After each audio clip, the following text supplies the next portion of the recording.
Alerta de furacão! Todos estão se escondendo. A velocidade do vento lá fora é de mais de 110 km por hora. Parece muito, mas esta tempestade está se deslocando a 645 km por hora. Espere, pode chegar a essa velocidade?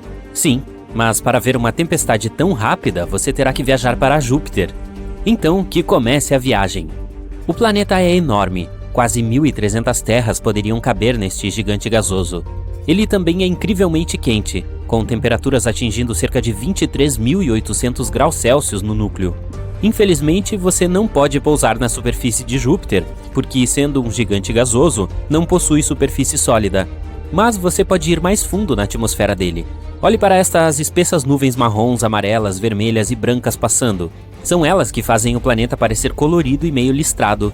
Se você continuar descendo em direção ao centro do planeta, verá sua atmosfera, composta principalmente por hidrogênio e gás hélio, tornar-se líquida. Isso acontece por causa da imensa pressão atmosférica. O próprio núcleo do planeta é um objeto misterioso. Os cientistas ainda não descobriram se é uma bola derretida de um líquido espesso ou uma rocha sólida com 14 a 18 vezes a massa da Terra. De qualquer forma, explorar Júpiter não é o objetivo principal da sua viagem. Não, você chegou aqui para ver a Grande Mancha Vermelha. Ela é uma enorme tempestade no hemisfério sul do gigante gasoso. Suas partes superiores se elevam a mais de 8 km acima do topo das nuvens circundantes. A tempestade é 1,3 vezes maior que o nosso planeta. Em 2017, a sonda espacial Juno, da NASA, conseguiu coletar muitos dados sobre a Mancha Vermelha, e descobriu-se que essa tempestade monstruosa desce mais de 320 km na atmosfera do planeta. Isso é de 30 a 100 vezes mais profundo do que qualquer oceano na Terra. Mas essas medições provavelmente são imprecisas, e as verdadeiras raízes da tempestade podem chegar ainda mais fundo. A Grande Mancha Vermelha é mais fria que o resto da atmosfera. E tenha em mente que as temperaturas de Júpiter são de menos 148 graus Celsius nas camadas superiores das nuvens. Por outro lado, quanto mais próximo do núcleo, mais quente ele fica. Misteriosamente, as temperaturas mais altas já registradas no gigante gasoso ocorreram na atmosfera logo acima da Grande Mancha Vermelha. Lá, o calor chegou a 1.315 graus Celsius. Essa temperatura é maior que a da lava no nosso planeta. Os astrônomos acreditam que a turbulência causada pela tempestade pode produzir ondas gravitacionais e sonoras que podem ser responsáveis pelo superaquecimento, mas a própria tempestade é mais quente na base do que no topo. As pessoas observam o vórtice em movimento em Júpiter há mais de 150 anos. Algum tempo atrás, os astrônomos previram que ela gradualmente desaceleraria e diminuiria ou desapareceria completamente, mas isso acabou não sendo o caso. Depois de analisar todos os dados recebidos com a ajuda do telescópio espacial Hubble, os pesquisadores ficaram perplexos ao descobrir que os ventos nos limites externos da tempestade, na verdade, ganharam velocidade. A mudança na velocidade do vento não é superior a 2,5 km por hora durante um ano terrestre. É uma pequena mudança, mas por menor que seja a diferença, ainda significa muito.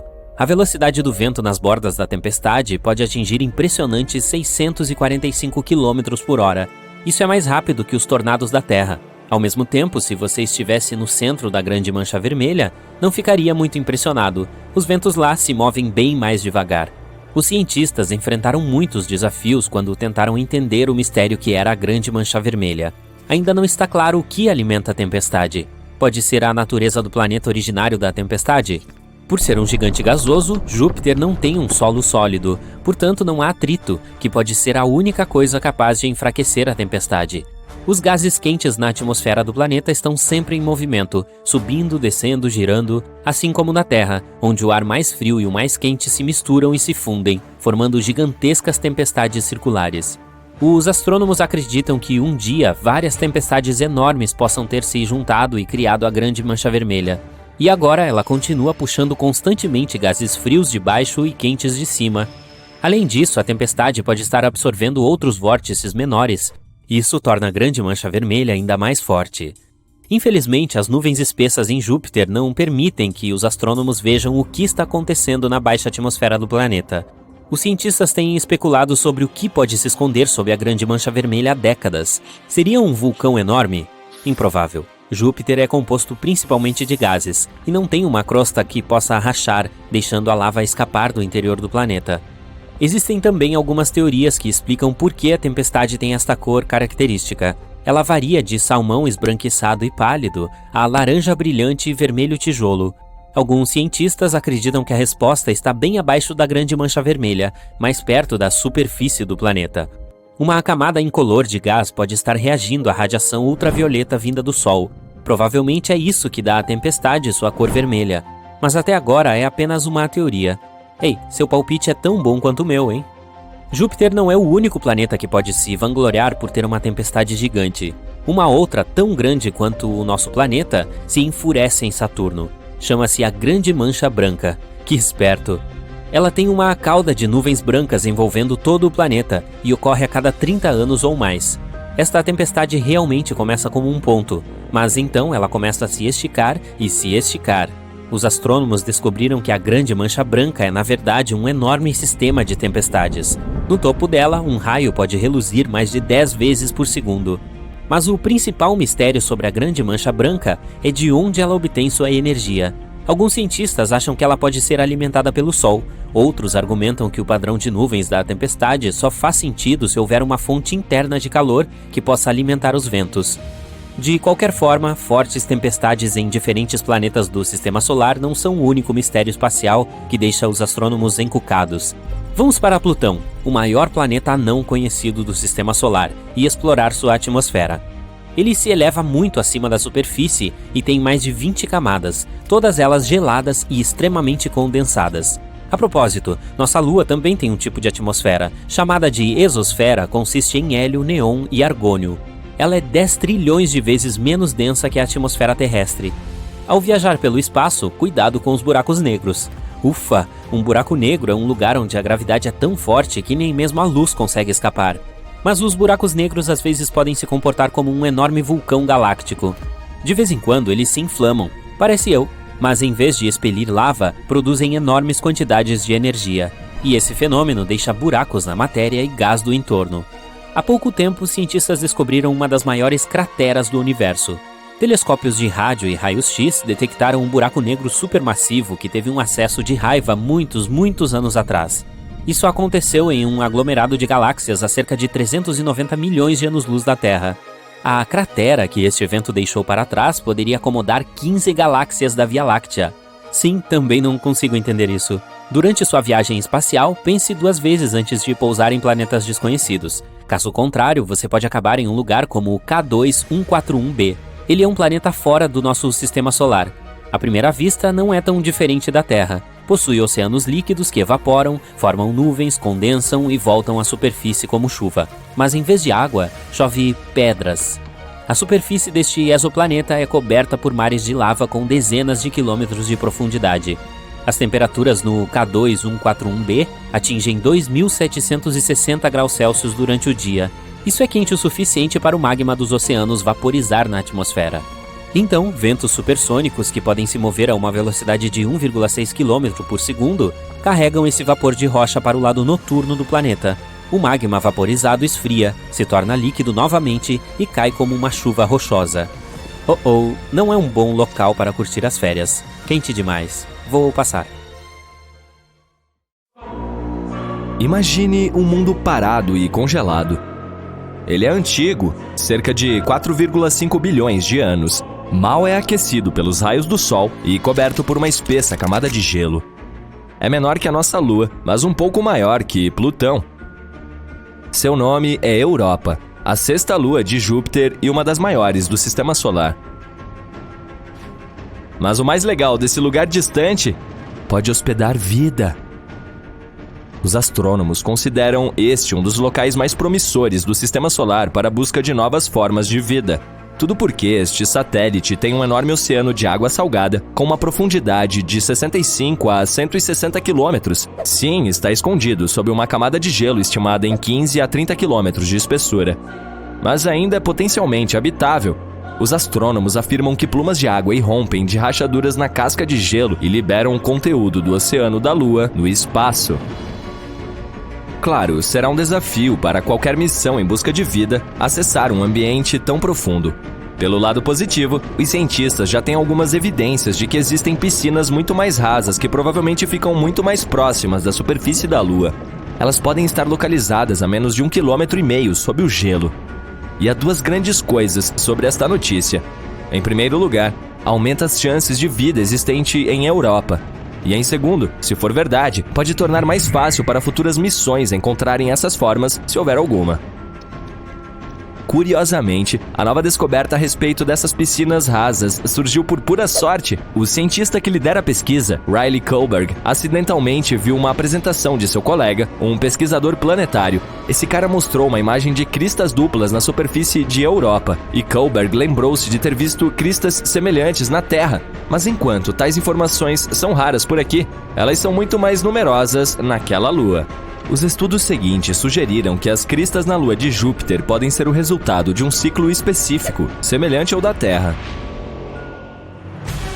Nele, a água líquida congela e depois descongela dentro de uma camada de gelo, que é um ambiente de alta pressão. Isso faz com que a folha se mova para cima repetidamente, criando uma estrutura de dois picos. Ou pelo menos é o que acontece na Terra. Se os processos em Europa forem semelhantes, pode-se comprovar a presença de águas rasas no satélite. Claro, a temperatura, a pressão e a química são muito diferentes por lá. E os cientistas ainda não sabem como o gelo se comporta no local. É por essa razão que não conseguem entender a profundidade ou o tamanho dos bolsões de água ou quanto tempo é necessário para que congelem novamente. Mas o que está mais ou menos claro é que tais ambientes sob o gelo em Europa provavelmente estão protegidos da forte radiação de Júpiter que atinge a superfície do satélite, o que, por sua vez, aumenta as chances de existir vida em Europa. Agora, podemos voltar ao fato de que o oceano ali parece ser salgado. Listras vermelhas na superfície do satélite podem ter essa cor devido ao seu conteúdo químico. Elas provavelmente são uma mistura congelada de água e sais. Isso é bastante incomum porque tal composição não corresponde a nenhuma substância conhecida aqui na Terra. Quanto às manchas amarelas na superfície de Europa, podem ser causadas pela presença de cloreto de sódio. Você conhece essa substância como o bom e velho sal de mesa. Os cientistas tentaram recriar as condições em um laboratório e descobriram que combinando água, sal de mesa, temperaturas congelantes e alta pressão, poderiam obter um novo tipo de cristal sólido. Essa substância pode existir tanto no fundo do oceano de Europa quanto na superfície da nossa Lua. Mas, além dessa informação, os pesquisadores estão no escuro. Esperançosamente, encontraremos as respostas para algumas dessas perguntas por volta de 2030. É quando uma missão chamada Europa Clipper, que será lançada pela NASA, provavelmente chegará lá. Ela terá vários sobrevoos próximos e descobrirá se alguma forma de vida pode existir nessa lua. O JUICE, ou Jupiter Ice Moons Explorer, da Agência Espacial Europeia, também a visitará nos próximos 2 anos. Mas a Europa não é o único lugar no Sistema Solar que pode hospedar ou já hospedou vida. Em 2003, a Mars Express, uma espaçonave lançada pela Agência Espacial Europeia, descobriu metano na atmosfera de Marte. Em nosso planeta, a maior parte desse gás na atmosfera é produzida por seres vivos, por exemplo, pela digestão do gado. No entanto, os cientistas acreditam que ele permaneceu estável na atmosfera marciana por cerca de 300 anos. E então, em 2006, desapareceu quase totalmente do planeta vermelho. E aconteceu 600 vezes mais rápido do que nos modelos dos pesquisadores. A pergunta, o que ou quem gerou o gás e para onde ele foi? Outro mistério são os micróbios que podem estar dormindo sob a superfície do planeta. Lá, eles podem ter sido protegidos da forte radiação vinda do espaço por milhões de anos. Os cientistas simularam as condições de Marte em um laboratório para verificar se isso poderia ser verdade, e ficaram surpresos ao descobrir que as bactérias seriam capazes de sobreviver facilmente em tais condições por 280 milhões de anos, o que significa que, se existisse vida por lá, poderíamos encontrar evidências no subsolo do planeta perfurando o solo. No momento, não há água corrente em Marte e as células ou esporos simplesmente secariam. Além disso, a temperatura da superfície é semelhante à do gelo seco. Em outras palavras, ela está profundamente congelada. E ainda assim, pode haver 6 tipos de bactérias e fungos vivendo no subsolo do planeta vermelho. O mais provável é apelidado de Conan, a bactéria, devido à sua natureza resistente. Bem, acho que o tempo vai mostrar. Agora vamos para Vênus. Em 2020, cientistas anunciaram que em sua atmosfera tóxica havia algo que poderia significar a existência de vida. Infelizmente, não havia nenhuma evidência, pois não era possível coletar amostras de micróbios ou tirar fotos da vida extraterrestre. Mas eles apontaram a descoberta de uma substância química chamada fosfina por lá, e isso era um grande problema.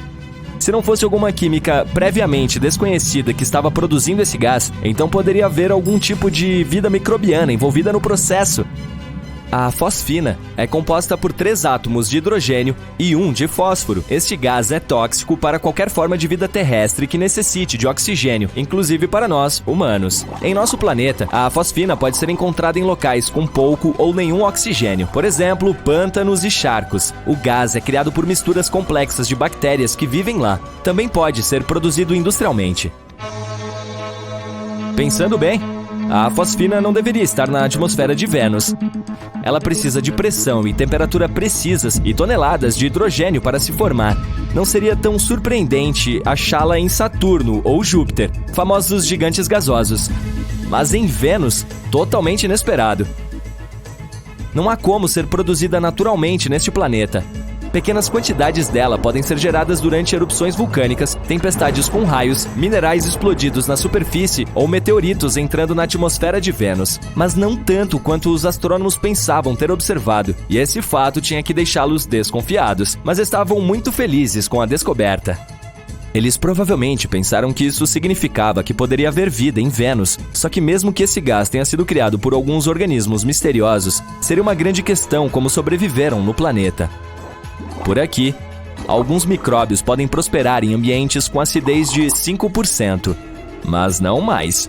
Em Vênus, porém, as nuvens são quase inteiramente feitas de ácido, contendo mais de 90% do sulfúrico.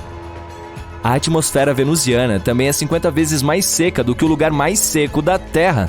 E, de fato, em 2022, graças a telescópios melhores e de maior resolução, concluiu-se que não havia fosfina por lá. Ou mesmo se houvesse, era uma quantia muito pequena. Até agora, precisamos procurar sinais de vida mais longe daqui. Imagine sair de casa uma manhã e ver não uma, mas 2 estrelas brilhando no céu. A primeira é o nosso bom e velho Sol, e a outra é Júpiter. Mas como um planeta se transformou numa estrela? E o que acontecerá agora com a Terra e seus habitantes? Antes de encontrarmos a resposta para essas perguntas urgentes, precisamos revisar algumas coisas que sabemos sobre Júpiter. O maior planeta do Sistema Solar é um gigante gasoso, o que significa que ele é composto principalmente por gases. Devido às diferenças de pressão e temperatura, esses gases se separam em camadas. Isso cria aquelas faixas vermelhas e brancas que podem ser vistas da Terra. As temperaturas no topo da atmosfera de Júpiter são insanas, podendo atingir incríveis 727 graus Celsius. O planeta também tem uma imensa atração gravitacional. Em 1995, a sonda Galileu alcançou a atmosfera de Júpiter e a cruzou a uma velocidade de mais ou menos 170.600 km por hora. Ela sobreviveu às temperaturas escaldantes e começou sua descida. E continuou se movendo mesmo quando as temperaturas caíram repentinamente e a pressão, assim como a velocidade do vento, aumentaram. Mas 58 minutos e 157 quilômetros de exploração depois, as coisas não ficaram muito bem. A pressão de 23 atmosferas e as temperaturas ainda altas acabaram com a sonda. Ela foi derretida e depois vaporizada pelo calor extremo. Se Júpiter de repente decidisse continuar crescendo, acabaria se tornando uma estrela. E sua composição permitiria isso. Uma vez há muito tempo, Júpiter ficou com a maior parte da massa que restou da formação do nosso Sol. Foi assim que ele acabou com mais do que o dobro do material combinado de todos os outros corpos do Sistema Solar. E os ingredientes do planeta são os mesmos de uma estrela, principalmente hidrogênio e hélio. Júpiter não é massivo o suficiente para entrar em combustão, mas e se fosse? Em seguida, ele se transformaria em outro tipo de corpo celeste, provavelmente uma anã marrom. Nesse caso, teria um efeito menor nas órbitas dos planetas do nosso Sistema Solar, porque as anãs marrons são mais massivas que os planetas, mas não tão massivas quanto as estrelas. Uma anã marrom geralmente tem 13 a 80 vezes a massa de Júpiter. Ela só pode se tornar uma estrela se a pressão em seu núcleo aumentar o suficiente para iniciar a fusão nuclear. Então, vamos imaginar que isso aconteceu. Júpiter se tornou uma estrela real, por exemplo, uma anã vermelha. As anãs vermelhas são estrelas com massas em torno de 7,5 a 50% da massa do nosso Sol. também são mais quentes que as anãs marrons. Sua temperatura pode chegar a mais de 3.500 graus Celsius. Nosso Sol, em comparação, tem uma temperatura de mais de 5.500 graus Celsius. Isso significa que a anã vermelha recém-formada será muito mais fraca que o Sol. E ainda que a anã vermelha Júpiter poderia impedir que os outros planetas seguissem suas órbitas, porque não conseguiriam encontrar um equilíbrio entre as forças gravitacionais das duas estrelas. Os planetas se moveriam para mais perto do Sol ou mais perto da recém-formada anã vermelha. Se a Terra escolhesse a primeira opção, as temperaturas insanas da nossa estrela principal provavelmente eliminariam todos os seres vivos em pouco tempo. Se fosse o segundo cenário, provavelmente congelaríamos, já que Júpiter, como uma anã vermelha opaca, não seria capaz de nos aquecer o suficiente. Mas pode haver mais uma opção: os outros planetas podem ser expulsos do sistema solar. Se Júpiter fosse uma estrela, aumentaria muito a quantidade de radiação que a superfície da Terra receberia. Nossa atmosfera teria que nos proteger tanto da radiação vinda do Sol quanto da de Júpiter. As anãs vermelhas são notoriamente ativas. É por isso que Júpiter, assim como o Sol, provavelmente teria frequentes ejeções de massa coronal, uma expressão chique para descrever grandes nuvens de partículas eletricamente carregadas que uma estrela libera numa explosão com enorme velocidade. Mas agora Júpiter tem um impacto significativo em nosso planeta. O gigante gasoso tem aproximadamente 318 vezes a massa da Terra, e isso também significa que tem uma atração descomunal sobre nosso planeta. Sua gravidade pode causar mudanças na órbita da Terra e mudanças climáticas a cada 400 mil anos ou mais. Quando a influência de Júpiter é mais forte, a Terra geralmente tem invernos mais frios, verões mais quentes e períodos mais intensos de umidade e seca. Além disso, se Júpiter se transformasse em uma anã vermelha, sua característica mais proeminente provavelmente desapareceria para sempre. Estou falando da Grande Mancha Vermelha, uma enorme tempestade no hemisfério sul do gigante gasoso. Suas partes mais altas estão a mais de 8 quilômetros acima dos topos das nuvens. A tempestade é quase 2 vezes maior que o nosso planeta. Em 2017, a sonda espacial Juno da NASA conseguiu coletar muitos dados sobre a Mancha Vermelha, e descobriu-se que essa tempestade monstruosa desceu mais de 322 quilômetros na atmosfera do planeta. Isso é 30 a 100 vezes mais profundo do que qualquer oceano na Terra. Mas essas medições provavelmente são imprecisas, e as verdadeiras raízes da tempestade podem ir ainda mais fundo. A Grande Mancha Vermelha é mais fria que o resto da atmosfera. E tenha em mente que as temperaturas de Júpiter são de 173 graus Celsius negativos nas camadas superiores das nuvens. Por outro lado, quanto mais próximo do núcleo, mais quente fica. Misteriosamente, as temperaturas mais altas já registradas no gigante gasoso ocorreram na atmosfera logo acima da Grande Mancha Vermelha. Eram mais altas que a temperatura da lava aqui na Terra. Os astrônomos acreditam que a turbulência causada pela tempestade tem potencial para produzir ondas gravitacionais e sonoras que podem ser responsáveis pelo superaquecimento. Mas a própria tempestade é mais quente no fundo do que no topo. Cientistas observam o vórtice em movimento em Júpiter há mais de 150 anos. Algum tempo atrás, os astrônomos previram que isso gradualmente desaceleraria e se tornaria menor ou desapareceria completamente. Mas acabou não sendo o caso. Depois de analisar todos os dados recebidos com a ajuda do telescópio espacial Hubble, os pesquisadores ficaram perplexos ao descobrir que os ventos nos limites externos da tempestade realmente ganharam velocidade. A velocidade do vento nas bordas da tempestade pode atingir impressionantes 643 km por hora. Isso é mais rápido que os tornados da Terra. Ao mesmo tempo, se você estivesse no centro da Grande Mancha Vermelha, não ficaria muito impressionado. Os ventos lá se movem bem mais devagar. Agora tenho outra situação hipotética para você.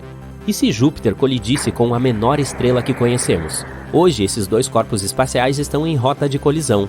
Um spoiler: a Terra pode não sobreviver a tal encontro. Ok, conheça essa pequena anã vermelha. Ela é do tamanho de Saturno e sua gravidade é de cerca de 300 vezes a do nosso planeta. Ela normalmente flutua a 600 anos-luz de distância da Terra em um sistema de estrelas duplas. Mas hoje, por alguma razão inexplicável, quebrou todas as leis do universo e está avançando em direção ao maior gigante gasoso do nosso sistema solar. E mesmo que esse hóspede espacial seja menor que Júpiter, sua massa é muito maior, e sua força gravitacional logo começa a atrair o gigante gasoso. O calor da anã vermelha somado à sua poderosa gravidade faz com que Júpiter cresça em tamanho. A atmosfera começa a inchar porque os gases que compõem o planeta começam a se aquecer e se expandir. A atmosfera de Júpiter começa a vazar para o espaço em direção ao visitante estelar. Algum tempo depois, os gases descontrolados formam um anel brilhante e quente ao redor da anã vermelha. É uma visão assustadora, como se um buraco negro muito brilhante tivesse surgido no sistema solar. A estrela continua destruindo Júpiter, comendo pedaços do gigante gasoso, e logo a anã vermelha o engole por completo. Infelizmente, Júpiter nunca teve chance. Em vez do gigante gasoso, agora temos uma anã vermelha cercada por um anel de gases quentes. E já sabemos que isso pode acabar mal. A melhor coisa é que esse cenário é totalmente imaginário. Ufa, que alívio! A Terra e Júpiter quase não têm nada em comum. Nosso planeta é dócil, pequeno, cheio de plantas e pandas fofinhos. Júpiter é um gigante gasoso horrível, com furacões potentes que jamais se acalmam. E se você cair nesse planeta, vai literalmente atravessá-lo de um lado para o outro. Mas o que aconteceria se nossa Terra fosse do tamanho do pai do Sistema Solar? Ah, seria divertido. Júpiter é um planeta tão grande que aposto que você nem tem ideia das proporções. O raio dele é cerca de 11 vezes maior que o raio da Terra, e ele é cerca de 316 vezes maior. Então, para transformar a Terra em outro Júpiter, precisaríamos aumentá-la 11 vezes. Se a densidade do planeta permanecesse igual, a massa da nossa nova Terra aumentaria bastante. Na verdade, ela seria 4 vezes maior que a de Júpiter. Claro, essas mudanças não ocorreriam com tranquilidade. A primeira coisa que perceberíamos seria... Não é o tamanho, seria a gravidade. Ela aumentaria cerca de 11 vezes comparada à Terra antiga. Cientistas dizem que conseguiríamos sobreviver em um planeta com gravidade maior, mas só se ela for menos de 5 vezes mais forte do que a que temos agora. Bem, vamos supor que somos pessoas destemidas, sempre prontas para desafiar a natureza. Como seria a vida? Não muito agradável. Após cada passo, teríamos que nos sentar em algum banco e fazer uma pausa, como se tivéssemos corrido uma maratona. Sim, andar seria super difícil. E boa sorte para se levantar depois. Para nos movimentarmos pelo planeta, precisaríamos ter músculos super fortes. Não teríamos mais problemas com lanches, pois seria preciso ser um halterofilista para conseguir chegar à geladeira. A força da gravidade afeta não só o movimento, mas também o tamanho de tudo. Sabia que muitos astronautas ganham alguns centímetros de altura por causa da falta de gravidade no espaço? Se você não gosta de ser baixinho, eis uma solução. Por outro lado, uma gravidade forte faria com que todos fossem menores, e não só os humanos, mas tudo em nosso planeta. As árvores seriam bem pequenas. Para crescer para cima, elas teriam que deslocar água de suas raízes para os galhos, o que seria praticamente impossível em tal gravidade. Então elas se tornariam pequenos arbustos. Também não haveria montanhas, até as maiores ficariam pequeninas, mas pelo menos todos conseguiriam escalar o Everest. Isso também se aplicaria aos animais. Nossos pets teriam que evoluir rapidinho para cortes musculosos para conseguirem andar. E pode dizer adeus aos passarinhos, é claro. E como se a situação já não estivesse complicada o suficiente, também seria muito difícil respirar.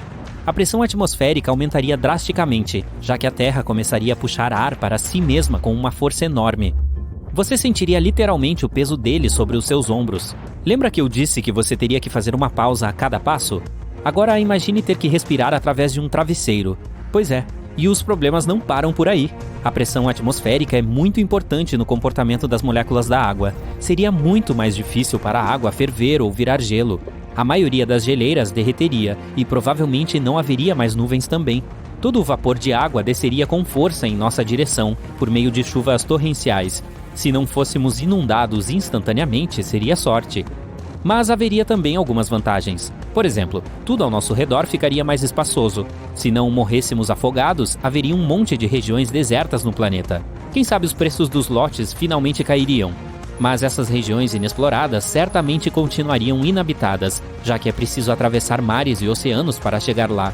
Não só por ser incrivelmente difícil se movimentar pela água, mas também porque os corpos de água do nosso planeta seriam 10 vezes maiores. Só de pensar em se perder no meio de um oceano a gente já fica aterrorizado. Agora imagine se ele fosse 10 vezes maior e mais profundo. Então não seria possível mais navegar.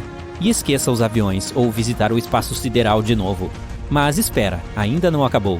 Se a Terra fosse do tamanho de Júpiter, também teríamos vulcões entrando em erupção por toda parte. Por causa do aumento em sua massa, a Terra se tornaria incrivelmente instável. Todos os vulcões adormecidos voltariam a ser ativos e haveria lava e gases venenosos por toda a parte. Em 1883, ocorreu a erupção mais destrutiva da história da humanidade, a erupção do vulcão Krakatoa. Foi em uma pequena ilha, mas pessoas do planeta inteiro sentiram as consequências. A erupção destruiu a ilha, desencadeou muitos tsunamis e nuvens de gases tóxicos se espalharam por quilômetros. Agora imagine isso, só que 10 vezes pior. É o que aconteceria em nossa Terra com o tamanho de Júpiter. Seria parecido com a queda do asteroide Chicxulub, aquele que extinguiu os dinossauros da face da Terra. Depois, gases venenosos se espalhariam por todo o planeta, causando uma das maiores extinções em massa da história. E também perderíamos nosso campo magnético. Seria a gota d'água. O campo magnético é muito importante para a vida na Terra. Segundo Rory Barnes, da Universidade de Washington, nos Estados Unidos, ele é um escudo que protege a vida do planeta de todas as sujeiras espaciais, ou seja, de todos os tipos de radiação e ventos solares. Existe um núcleo de ferro derretido dentro do nosso planeta. Ele é responsável por produzir o campo magnético. Se a quantidade de pressão sobre esse núcleo aumentasse devido à gravidade, ele se solidificaria. E, por causa disso, o campo magnético da Terra desapareceria. Ficaríamos expostos aos efeitos da radiação cósmica. Só de pensar já sinto calafrios. Ok, então agora sabemos que viver nessa nova Terra seria um verdadeiro pesadelo. Mas e o espaço sideral? Você provavelmente já ouviu dizer que Júpiter, graças à sua forte gravidade, nos protege dos asteroides. Bem, essa seria a nossa missão. Júpiter sofre cerca de 24 mil colisões por ano, então esse seria o nosso destino. Lembra que falamos sobre o asteroide Chicxulub? Tragédias parecidas acontecem em nosso planeta a cada 100 milhões de anos. Mas se ele ficasse do tamanho de Júpiter, esses carinhas nos visitariam toda sexta-feira. Outra coisa, teríamos que dizer adeus à Lua. Nosso satélite natural fica próximo demais da gente, então se a Terra crescesse seria uma verdadeira catástrofe. Veríamos a Lua ser despedaçada no céu. Claro, depois disso todos os fragmentos dela voariam para a nossa direção. Há uma teoria que afirma que, bilhões de anos atrás, a Lua se separou da Terra e seus pedaços se juntaram, formando uma bola. Seria como assistir esse processo retrocedendo. Mesmo que a Lua sobrevivesse, continuando na órbita da Terra, as mudanças nas marés ainda seriam drásticas. As consequências dessas mudanças são imprevisíveis, mas provavelmente um monte de tsunamis estaria entre elas. Em contrapartida, ganharíamos algumas luas novas. Júpiter tem 79. Deve ser uma vista espetacular, né? Isso se as nuvens de gás não a bloqueassem. Outra coisa, o surgimento de um segundo planeta gigante traria consequências significativas para todo o sistema solar. Não se preocupe, outros planetas não colidiriam contra nós. Muitas pessoas não têm noção do quão distantes os planetas estão uns dos outros. Mesmo assim, a nova Terra mudaria um pouquinho as órbitas de outros planetas e afetaria a velocidade de rotação deles. E a própria Terra giraria ao redor do Sol muito mais lentamente, por causa de sua massa gigante. Por exemplo, um ano equivale a 12 anos terrestres em Júpiter. Tudo isso, claro, afetaria as estações e o clima de modo geral. Então, será que haveria vida na Terra? Que coragem fazer essa pergunta. Mas se um dia conseguirmos encontrar uma super Terra habitável do mesmo tamanho de Júpiter, seria interessante descer para dar uma olhada. Júpiter tem 79 luas conhecidas, e as 4 maiores que são particularmente interessantes são as de Galileu. Elas foram nomeadas em homenagem a Galileu Galilei, que as descobriu no século 17. As 4 têm algo em comum, mas ao mesmo tempo são muito diferentes. Europa é a menor delas, com um diâmetro de 3.000 quilômetros. Orbita Júpiter a cada 3 dias e meio. As primeiras imagens que obtivemos de lá foram tiradas na década de 1970. A superfície dela consiste principalmente de gelo de água. É uma lua com longas fraturas, geralmente com cerca de 1 quilômetro de largura, que podem se estender por milhares de quilômetros em sua superfície. Elas provavelmente se formaram quando a crosta se separou com a força das marés no misterioso oceano abaixo da superfície. Em 2012, os cientistas descobriram plumas de vapor d'água em erupção, perto do polo sul dela, subindo até 200 quilômetros. Elas podem nos ajudar a descobrir o que há dentro de Europa sem precisar pousar lá. Os pesquisadores acham que pode haver um oceano magnífico escondido de 15 a 25 quilômetros abaixo da superfície sólida, com 65 a 160 quilômetros de profundidade. Mesmo tendo apenas 1/4 do diâmetro da Terra, ela contém o dobro de água de todos os nossos oceanos juntos.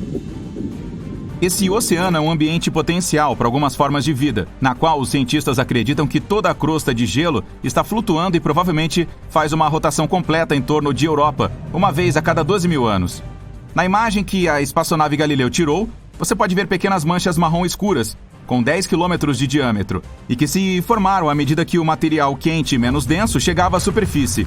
Ela pode também ter empurrado a crosta ou rompeu tudo junto. A superfície de Europa consiste nos chamados terrenos do caos, que são áreas rugosas rodeadas por uma superfície mais lisa. Seu equador talvez seja coberto por pontas de gelo chamadas penitentes, que podem chegar a 15 metros de altura. Nós temos assim na Terra também, especialmente em áreas secas de grandes altitudes. Mas nenhuma delas é tão grande quanto as de Europa. Nossa Lua tem mais de 5 mil grandes crateras em um diâmetro de mais de 25 quilômetros. A superfície de Europa não tem crateras de impacto e não parece ter mais de 50 milhões de anos. Isso significa que está mudando e se renovando o tempo todo. É uma lua gelada e uma das mais suaves de todos os objetos espaciais sólidos do nosso sistema solar. Por causa disso, é 5 vezes mais brilhante que a nossa. Europa está sob uma rajada constante de radiação vinda de Júpiter, tão forte que não duraríamos nem um dia lá. Ela está 5 vezes mais longe do centro de nosso sistema solar do que a Terra. Dessa maneira, quase não recebe calor proveniente do Sol. Por isso, pode permanecer congelada, uma vez que a temperatura média é de menos 160 graus no Equador e de cerca de 220 graus negativos nos polos. Há cerca de 40 anos, a espaçonave Voyager 1 chegou perto da Lua rochosa e descobriu que ela é a campeã vulcânica do nosso sistema solar. É a quinta de Júpiter, a mais interna, e tem 4 bilhões e meio de anos, quase a mesma idade do próprio planeta. É semelhante em tamanho ao nosso satélite natural, e ainda tem densidade e quantidade de gravidade semelhantes. Mais luas do nosso sistema solar consistem em silicatos e água congelada, mas Io é feita de ferro e rocha de silicato. Você conseguiria ver algumas belas auroras ali. Conforme ela gira em torno de Júpiter, as auroras mudam o brilho o tempo todo, mas estão sempre lá. Io fica relativamente perto do planeta, quase 420 mil quilômetros acima do topo de suas nuvens. Se você pudesse ir até lá e dar uma olhada em Júpiter, ele pareceria 40 vezes maior no céu do que a nossa Lua. Observar as estrelas lá seria incrível. Io precisa de 42 horas e meia para orbitar Júpiter, sendo que a nossa Lua necessita de quase um mês. Em alguns pontos, a altura da maré desse satélite de Júpiter pode chegar a 100 metros. É semelhante ao que temos na Terra. A gravidade da nossa Lua causa marés oceânicas. Io não tem oceano, mas o próprio solo se move, subindo e descendo. É como se um elevador o levasse para o fundo e depois para o topo de um prédio de 30 andares. A gravidade de Júpiter e de suas outras grandes luas afetam Io. Então as marés de solo em sua superfície são 5 vezes mais altas que as oceânicas mais altas do nosso planeta. Tudo isso deixa o local tão quente por dentro que alguns dos materiais internos derretem, fervem e tentam escapar da maneira que for possível. Eventualmente formam-se um buraco no chão, que então se transforma em um vulcão. Io é o corpo mais ativo do nosso sistema solar quando se trata de vulcões. Lá existem mais de 400 deles, com 150 em erupção o tempo todo. Alguns lançam suas plumas de gás quente a 320 km no espaço. Seria difícil andar até lá, pois estamos falando de um mundo muito intenso de planícies aluviais, de rocha líquida, enormes fluxos de lava, múltiplos lagos com esse elemento e gigantescas montanhas em colapso. Ganymedes, a maior lua do sistema solar que conhecemos, também tem o maior oceano. Ela é 26% maior do que Mercúrio em termos de volume, mas é menos densa. Esse satélite natural gigante tem uma crosta espessa de água congelada a 150 quilômetros de profundidade. Pode haver um enorme oceano de água líquida por baixo, que se estende por 100 quilômetros de profundidade, o que é cerca de 10 vezes mais do que o ponto mais profundo dos oceanos da Terra. A Voyager também detectou calotas polares de gelo lá. Ganymedes é metade rocha, metade água, incluindo pequenas quantidades de metais e gelo. Sua atmosfera é muito fina e não contém oxigênio. O oceano provavelmente não contém vida. A Terra é um grande exemplo de como certos micróbios e criaturas podem sobreviver nas profundezas sem luz solar. Mas o oceano de Ganymedes é tão profundo e a pressão é tão forte que a água no fundo provavelmente se comprimiu de volta a gelo. Certas formas de vida nas áreas mais profundas do nosso oceano sobrevivem graças às fontes geotérmicas que ejetam minerais. Como é provável que haja gelo espesso entre o oceano e o núcleo, esse não é o caso de Ganymedes. Mas o oceano lá é salgado, com várias camadas divididas por pedaços de gelo. Se houver alguma chance de vida, pode ser na parte onde o núcleo rochoso está em contato com a camada mais interna do gelo. Por baixo de toda aquela água e gelo, Ganimedes é a única lua em todo o sistema solar com campo magnético. Isso é possível porque ela tem um núcleo líquido. Além disso, circunda Júpiter aproximadamente uma vez a cada 7 dias. Sua órbita é excêntrica, ou seja, em alguns pontos fica bem perto do planeta. Ganimedes, Io e Europa têm forças gravitacionais que afetam umas às outras. No momento em que Ganimedes orbita Júpiter uma vez, Europa faz 2 órbitas e Io 4. 1/3 da superfície de Ganimedes contém grandes regiões escuras, enquanto os outros 2/3 são mais claros. As áreas escuras são mais antigas e contêm mais crateras. As mais claras têm cristas e sulcos longos com cerca de 700 metros de altura e milhares de quilômetros de comprimento. Calisto, a terceira maior lua do sistema solar em diâmetro, precisa de 17 dias terrestres para orbitar Júpiter. Sua atmosfera é bem fina. Existem muitas crateras de impactos, mas sua crosta antiga é basicamente a mesma há mais de 4 bilhões de anos. Quando um planeta é geologicamente ativo, como a Terra, algumas coisas podem apagar a maioria das evidências de impactos anteriores. Água, vulcões, movimentos das placas tectônicas, atividade humana e o clima. Tudo isso modifica a superfície. Calisto não tem nada disso. Os cientistas acham que essa lua costumava ser um mundo oceânico que acabou congelando. Ela foi atingida por meteoros de vez em quando, mas permaneceu intocada em sua maior parte. No entanto, possui algumas crateras bastante impressionantes, como Valhalla, a maior cratera com vários anéis do nosso sistema solar, com 4.000 quilômetros de diâmetro. As principais crateras em Calisto contêm mais anéis do que em outros corpos celestes. O que quer que tenha atingido esta lua era grande o suficiente para perfurar a fina crosta, fazendo com que a água se espalhasse na superfície. E abaixo desta crosta fina pode haver um oceano salgado ou gelo macio. A sonda espacial Galileu detectou que o campo magnético de Júpiter não conseguia penetrar através dessa lua, provavelmente por causa de uma camada de, pelo menos, 10 quilômetros de espessura. E é por isso que é difícil explorar Calisto. Luas como Europa têm aberturas que ejetam água dos oceanos subterrâneos.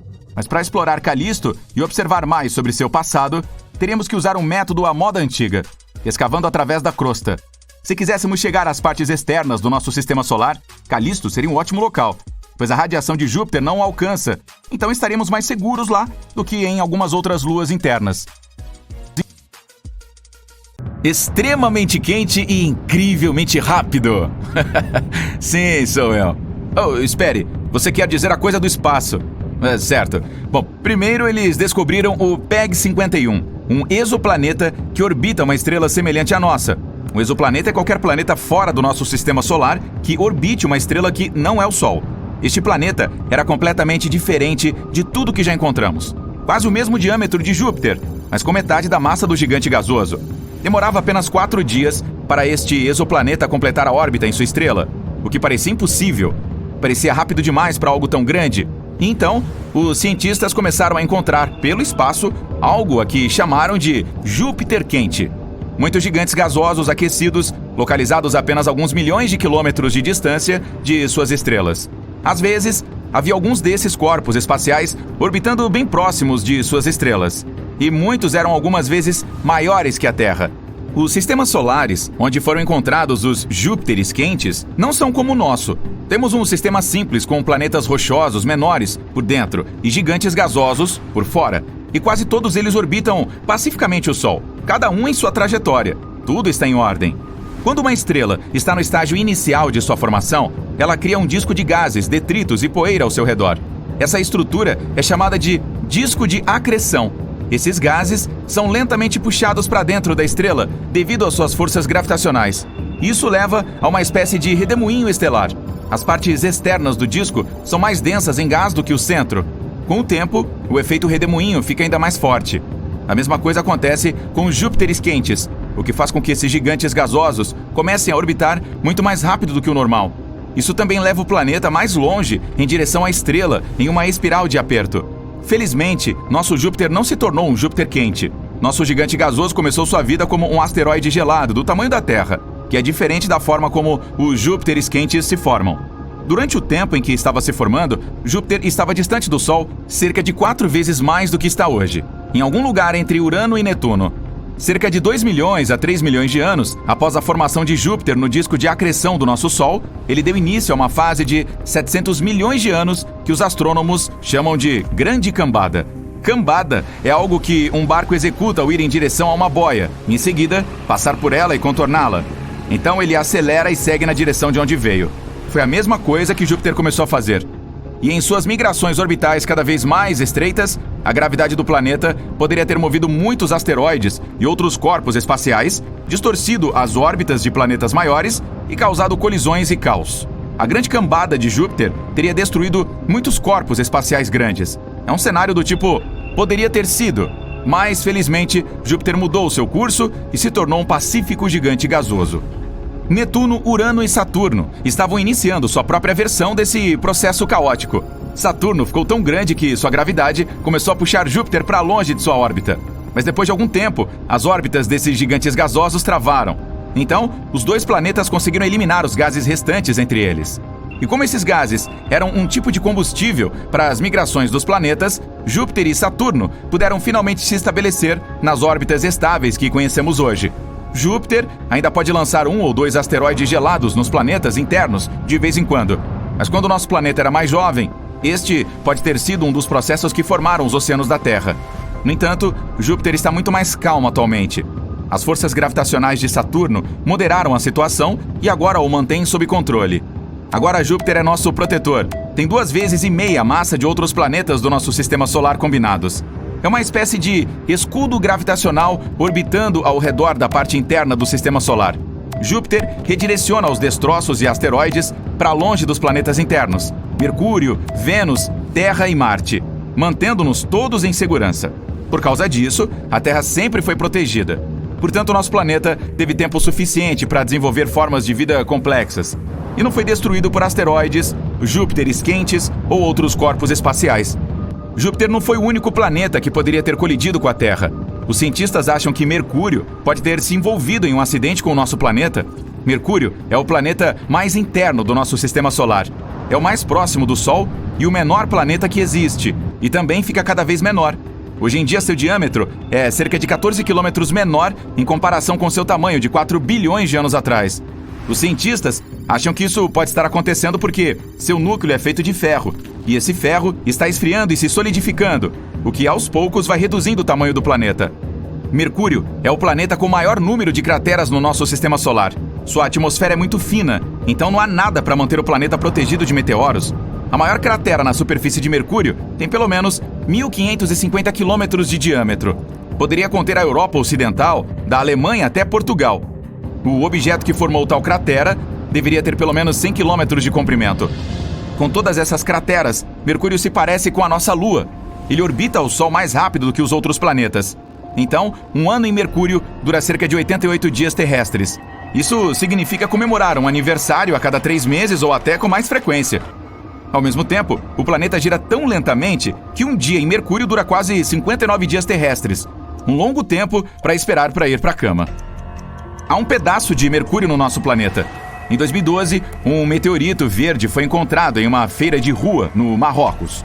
Os cientistas estudaram sua composição e concluíram que poderia ser de Mercúrio.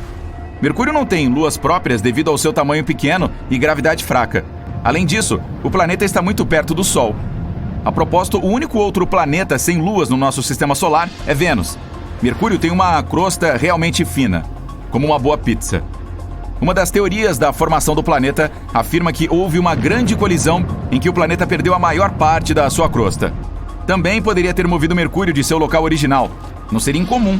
Os gigantes gasosos no nosso sistema solar também não se formaram no local onde estão hoje. Mercúrio também tem uma órbita excêntrica, o que significa que pode ter sido expulso de sua órbita anterior e movido para uma nova. Os cientistas também acham que Mercúrio pode ter colidido com a Terra primitiva. Uma teoria diz que isso poderia ter formado a Lua. O material que saiu voando após a grande colisão. Pode até haver pedaços da crosta de Mercúrio na mistura. Os exoplanetas Kepler 107b e Kepler 107c são um par de planetas que orbitam uma estrela semelhante ao nosso Sol no sistema Kepler 107. Está a cerca de 1.700 anos-luz de distância de nós.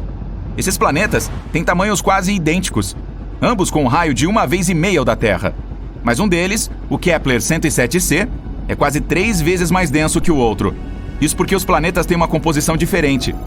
Alguns cientistas acreditam que o Kepler 107b seja menos denso porque provavelmente colidiu com outro planeta desconhecido no passado. Este golpe poderoso arrancou parte de sua superfície e deixou para trás um núcleo muito denso, rico em ferro.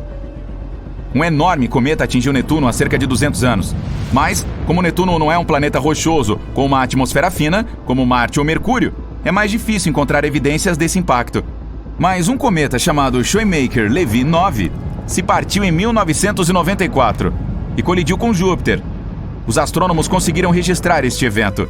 Isso os ajudou a aprender mais sobre os elementos e moléculas que as colisões deixaram na atmosfera de Júpiter. Essa informação ajudou os cientistas a perceber que a quantidade de monóxido de carbono nas camadas superiores da atmosfera de Netuno é maior do que nas inferiores. Isso significa que um grande cometa provavelmente atingiu o planeta no passado, já que os cometas têm monóxido de carbono em suas caudas geladas. Algo enorme se chocou contra Urano também, mudando o planeta para sempre. Um objeto espacial 2 vezes maior que a Terra atingiu o gigante de gelo, deixando o planeta inclinado. E parece que ele está girando de lado. Urano é extremamente frio, muito mais frio do que deveria ser.